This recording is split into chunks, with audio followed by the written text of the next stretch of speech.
Hello everybody and welcome to the shop. In today's video, I've got material from two separate people. First up, we've got some ebony from West Woods, and you'll notice the shape of those. These used to be piano keys. Wes disassembled an old piano and sent me a couple of keys to experiment with. The second piece of material came to me from a good buddy. He stopped by the shop one day. His name is James Heater, and this is white Corian, solid white Corian. Now, not too long ago, I purchased a dado stack for my table saw. So what we're going to try to do today, if we can make it work, is we're going to try to make a piano keyboard blank. Keep your fingers crossed. Let's have some fun. To start this piano blank off, what I did is I measured the blade on my table saw, and it was 5/32 of an inch wide. So I found the center of a piece of paper, and I just measured off 5/32 of an inch all the way down both sides of the paper. Here's the center point. Now I left the center point a double area that won't be cut, and then I made 2 keys, a double area, 3 keys. This way I made 3 keys, a double area, and 2 keys. And that may sound a little confusing, but if you look at a piano keyboard and you look at the black keys on the keyboard, they're in sets of 3, 2, 3, 2. So then I just took this piece of paper and I used a little painter's tape and I taped it to a blank, and what I'm going to do is mark the black areas on this blank so that I know where to cut. I'll be using a sled to cut the grooves in this blank. I have raised my blade up to just a little over half the height of the Corian blank, and my plan is to just line these black marks up with the kerf and cut right through.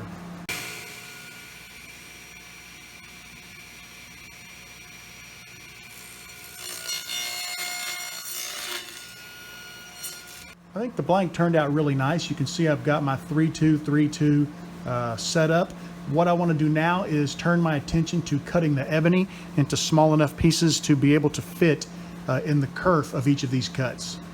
I set a stop block up exactly 5/32 of an inch from my blade, and what I need to do now is cut 10 slivers of this ebony to go in the kerf cuts of my Corian blank.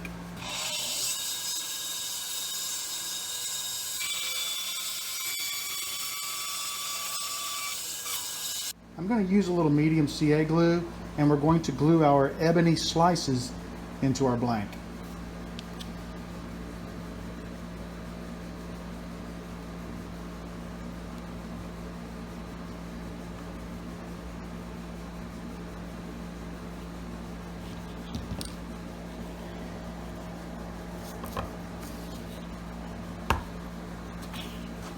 Make sure I get a nice tight fit. This is going to be really messy. I think I'm going to grab some gloves. I think what I'll do is just get the CA smeared all over the inside of the blank and then put it on the outside. See if we can slide these all the way down in there. We want to make sure that they seat at the bottom. It looks good so far.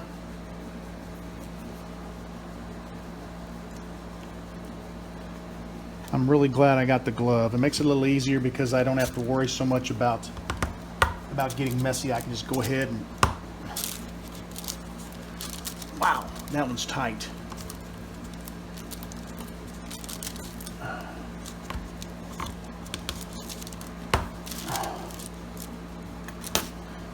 Let's see. Yeah, we got her. Woo! Some of them don't want to go so easily. And then some of them go in just perfectly fine.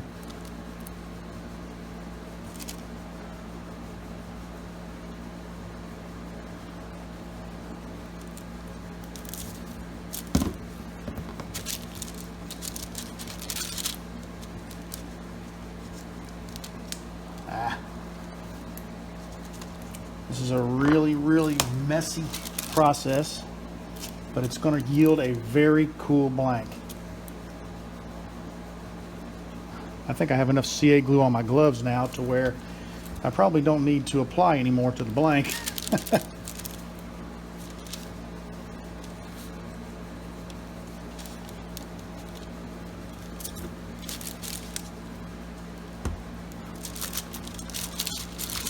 Now, some of these go in easily and some don't.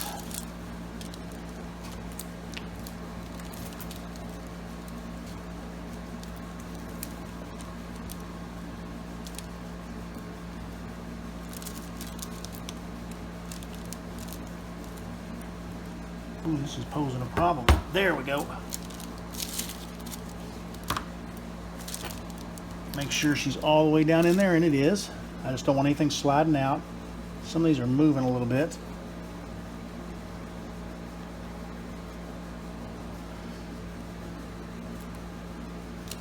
Main thing is, once I get them all glued in, I'll move it to the clean side of this wax paper, and then I will make sure everything is seated at the bottom of the blank before we leave it to dry.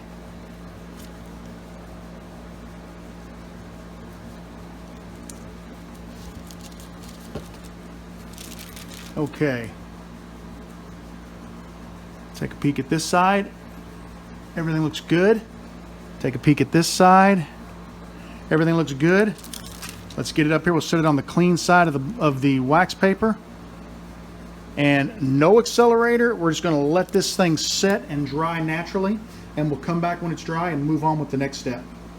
The glue is completely dried on my blank. And before I take it to the drill press and attempt to drill it out, I want to go ahead and run it across the sander and clean up all of the sides, sort of square the blank back up. That'll make it a little easier to hold squarely in my pin vise for the drilling process.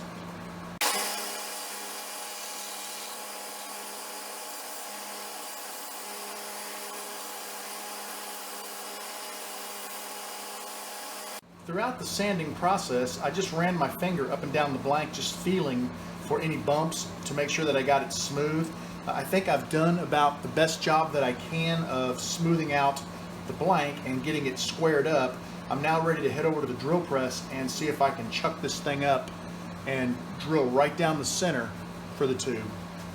I'm ready to drill this blank out, and because the blank is so small, I really can't afford any movement whatsoever in the drill bit. So if I get drift at all, I'm going to probably lose this blank. Now, I'm going to go ahead and say this right now because I know there's going to be somebody that's going to halfway watch this video, and the first thing they're going to do is jump down to comments and say, you should have drilled that out on your lathe. Well, I've been turning long enough that I am aware of the ability to drill blanks on a lathe. I have a set of pin jaws, I have a Jacob's chuck, and I have the ability to drill on a lathe. However, I have a Harbor Freight lathe, and that lathe has a great deal of play in the tailstock. And when I drill on that lathe, I get a lot of drift, and I get, because it's so loose, a lot of wobble, which means I get a hole in my blank that is larger than the diameter of my tube. That is why I am not going to attempt to drill on my lathe. I get a better hole, a more consistent hole when I work on the drill press. We just need to take our time and keep a close eye on everything, and I think this should work out just fine.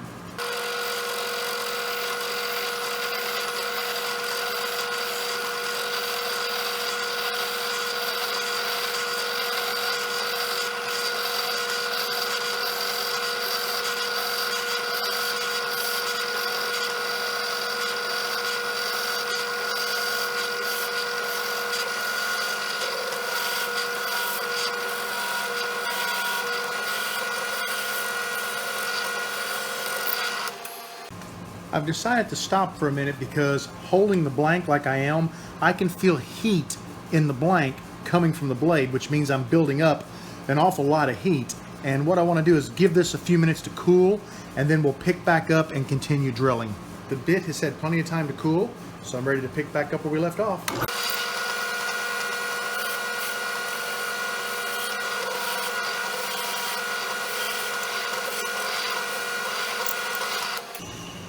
At this point, I've bottomed out my drill bit. What I need to do is lengthen the bit, so I'm going to loosen the chuck up and lower the bit into the blank to get it as long as possible so that I can drill as deep as possible.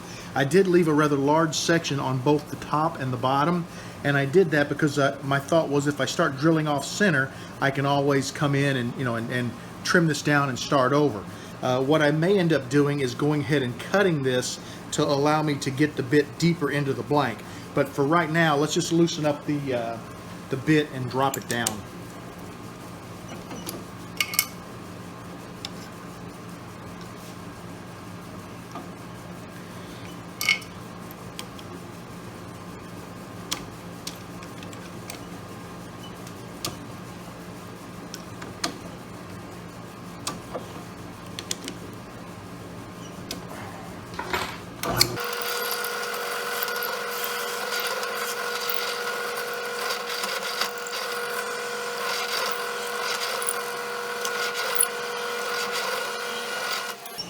Okay, I'm stopping because I'm starting to get a lot of buildup in the bit, and what I need to do is I need to clear that because I'm not able to bring the bit all the way out of the blank, and because of that I don't want, you see what I'm talking about? I don't want this in there because this builds heat, and it will also help me wallow out the interior of this.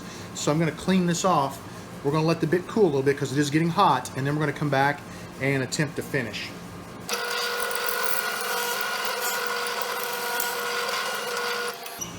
Now I've run into a situation to where my drill press won't extend down any farther, so what I'm going to have to do is take the table and crank it up a notch or two to finish out drilling this blank.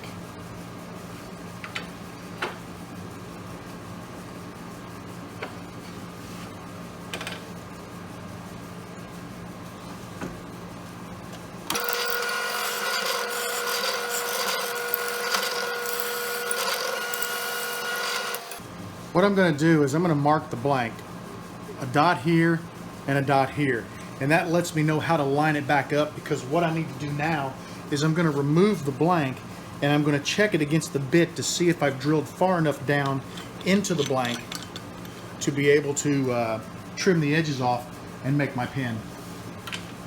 Let's lower the table real quick.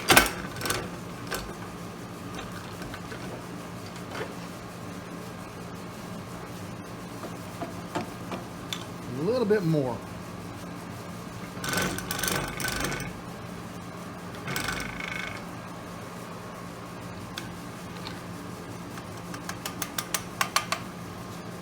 You can see that the bit has extended past the last inlay, so I know that I've drilled deep enough.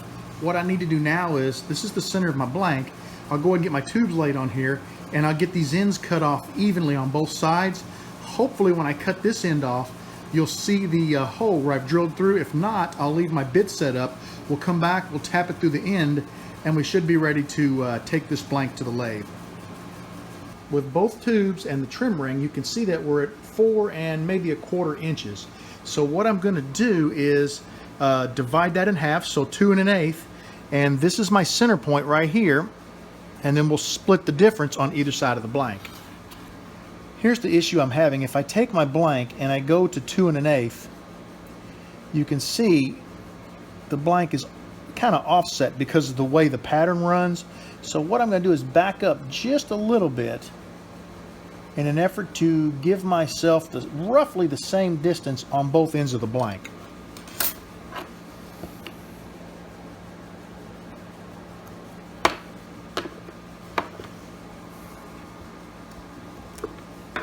I've made my marks on either end of my blank, and as you can see from the tubes and the trim ring, it's the perfect length.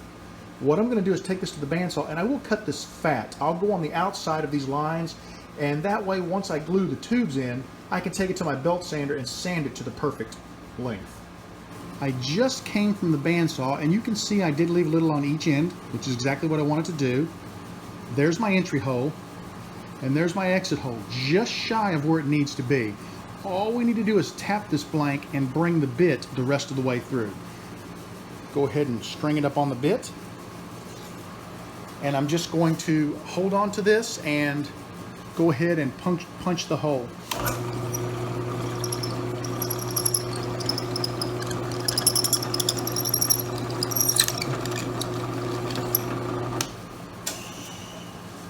And there you have it, perfectly centered on both ends.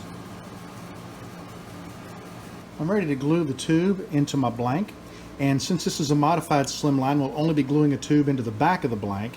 Looks like we have a nice fit, no obstructions. Get a little bit of medium CA on here.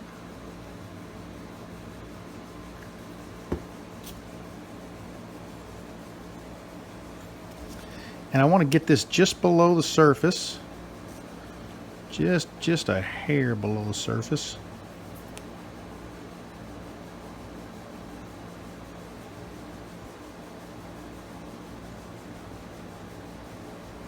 Okay, now we're going to set this aside. We're going to let it dry naturally, and then we'll come back and be ready to put this on the lathe and get it turned.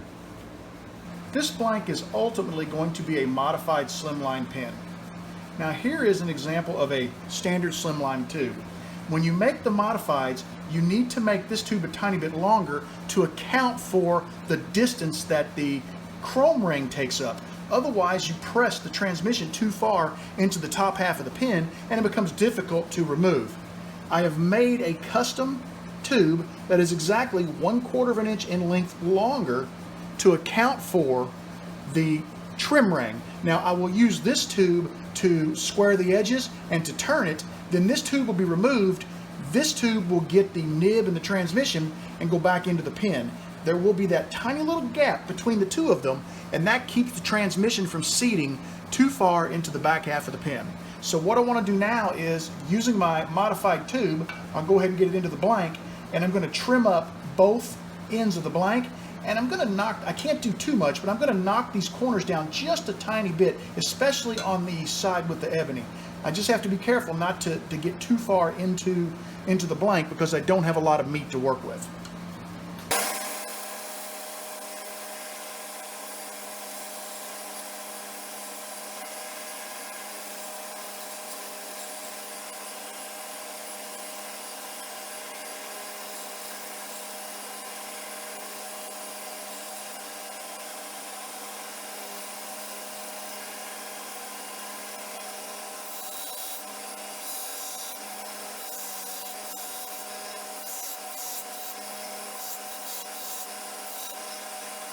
I'm really happy with what I was able to do to this blank. I've got a nice flat surface on both ends, and it's not perfectly round by any means, but taking those harsh edges off is going to make it a lot easier to turn. We've got plenty of meat on both ends, and this blank is ready to go to the lathe. I've got my piano blank chucked up, and one thing I want to mention, this will be my nib, this will be my cap, so my removable tube is at this end of the blank. I'm going to be running this as fast as my lathe will go. I believe that's right around 3,000 RPMs. I'm going to be using a 3/4 inch roughing gouge, and I just put a brand new edge on it. This thing is razor sharp. We're going to take our time, very light, very slow, very deliberate cuts, and hopefully we're going to have a gorgeous pin in a few minutes.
I've turned this blank about as far down as I dare.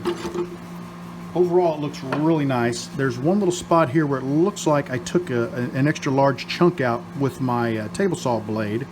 And then there's a couple of flat spots here. They'll come out as I sand.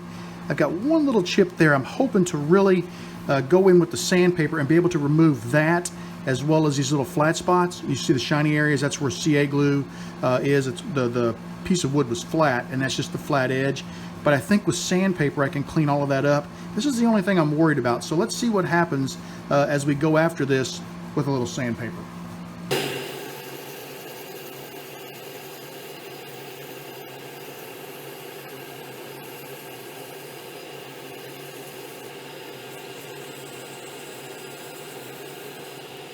All that I've sanded with has been 150 grit. Let me zoom in a little bit. And you can see on this fourth ring right here where the chip is, it's just about gone. There's one right there. You can kind of see the shadow of it. I'm getting ready to hit this with the 220. Other than that, it looks really pretty good. All of the flat spots are gone. Looks like I got a little dimple right there. We'll see how that sands away, and then we'll clean it out and fill it with some CA. You'll never notice it. I'm not going to film the rest of the sanding. I'll come back when I'm done, show it to you, and let you know if everything went okay. Here's a quick peek at the blank. It's sanded to 600 and wiped down with denatured alcohol. What I'm going to do now is go ahead and micro mesh it, and that'll just be to take any scratches out and polish up the corian, and then we'll see about putting a finish on it.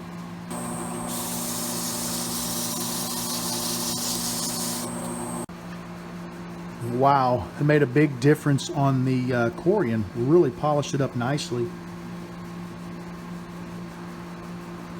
What I want to do now is we're going to go ahead and put a CA finish on this, just to kind of blend everything together, make it look nice. So I'm going to swap out to my non-stick bushings, and we'll get started. Going to be using a little thin CA, and we're just going to apply maybe 5 coats.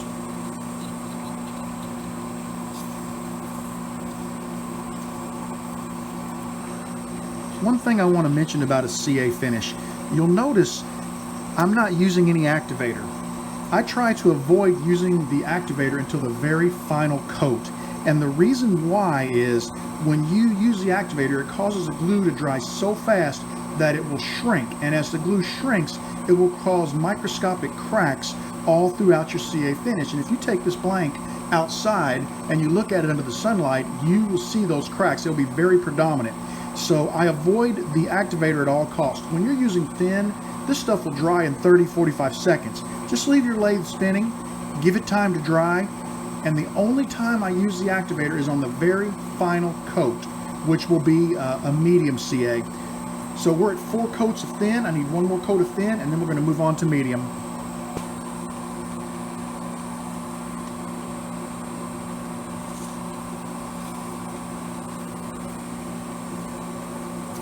I've got my turning bushings back on the lathe, and I'm ready to micro mesh this blank to polish up the CA.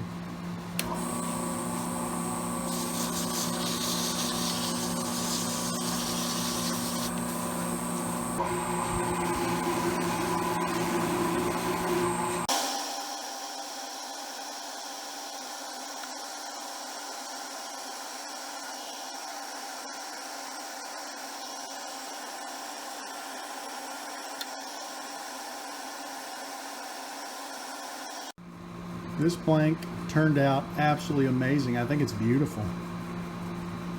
I'm ready to take it now to the assembly table and get it pressed into a kit. When you make a modified slimline pin, you're using a temporary tube in the front of your blank, and sometimes they don't want to shake out real easily. I just take my pin insertion tool, put it in a little bit of an angle, and you can pull it right out. A Phillips head screwdriver would probably work the same. This tube can be put aside for future pins. It's the perfect size, and I can use it anytime I make a modified.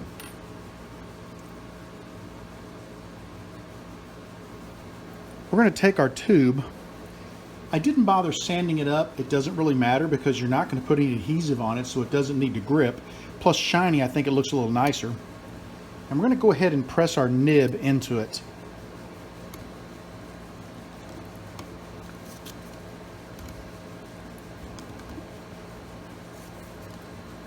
Next up, we'll press our transmission into the opposite end.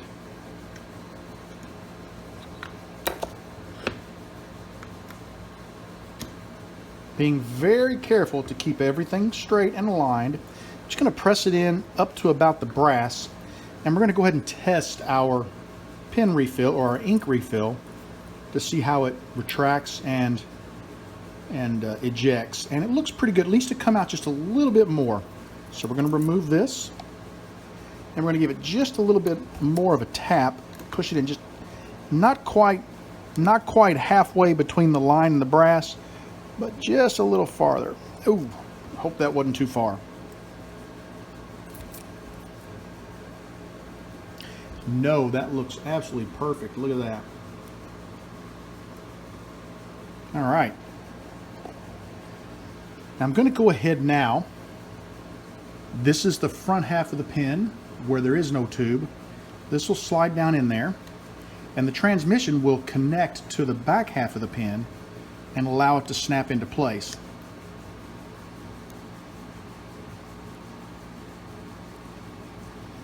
Finally, we want to put our cap and clip on the back of the pen.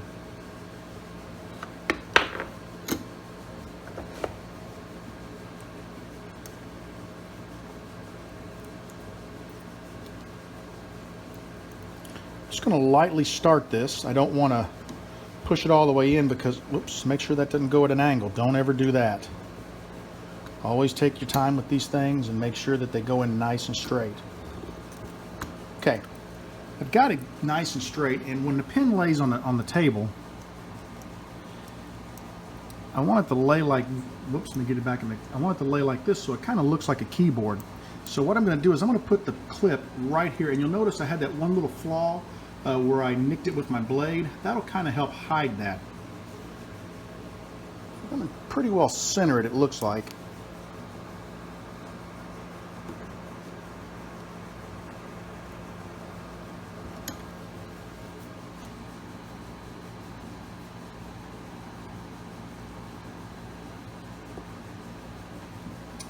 And if we flip it the other way, it looks like a piano keyboard.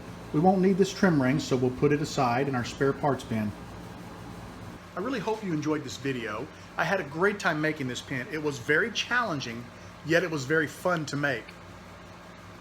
If I could change anything at all about the pen, it would be to have a blade for my table saw with possibly an 1/8 inch kerf. I think my kerf was too wide and my keyboard is too spread out. It would be nicer to bring the black keys a little closer together, but I really am happy overall with how it turned out.